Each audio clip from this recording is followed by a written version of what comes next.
Girlfriend told me she'd been bonded to a system. It let her see a demand index for how much everyone around her needed her. At first, her eyes had gone red with tears. Your number's only 30. Does that mean you don't love me? Not needing you doesn't mean I don't love you, I told her. After that, she started holding an umbrella for her male assistant on rainy days and driving out of her way to take him home.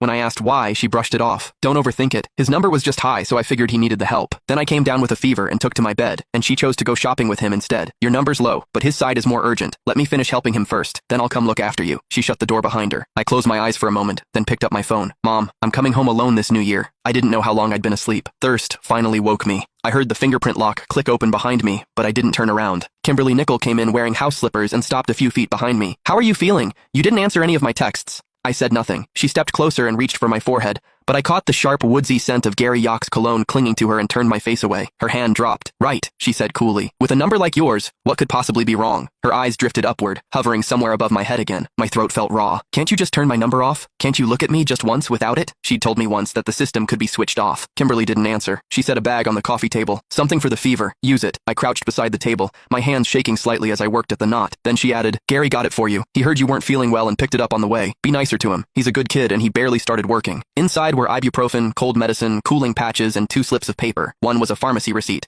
The other was a purchase confirmation for an expensive custom-tailored suit, paid for at 4:24 that afternoon. I stared at it for 2 seconds, tucked it back under the medicine, and pressed a cooling patch to my forehead. Then I got up. I'm tired tonight. Sleep in the guest room. I closed the bedroom door before she could answer. Later, her phone rang in the living room. Kimberly answered in a low voice, soft laughter slipping between her words, and then the sound moved toward the door. A moment later, the latch clicked shut. My phone buzzed once beneath the pillow. I didn't look at it. By the next day, my fever had broken, though my throat still hurt. The message I'd ignored the night before was from my mother. Kim's not coming home with you? Is she busy? Her voice caught before lifting again, trying to sound light. That's all right. Busy is good. We'll see her some other time. I stared at the thread, then scrolled up. Mom, who barely bought herself a new shirt all year, had sent selfies in 4 different outfits, asking which would make the best impression on her future daughter-in-law.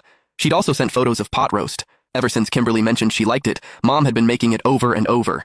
It's getting better every time. She's sure to like it, she'd said. I listened once more, then replied, she really has been busy lately. Kimberly was already gone when I left the room. The medicine was neatly set out with croissants, coffee, and a note telling me not to forget breakfast.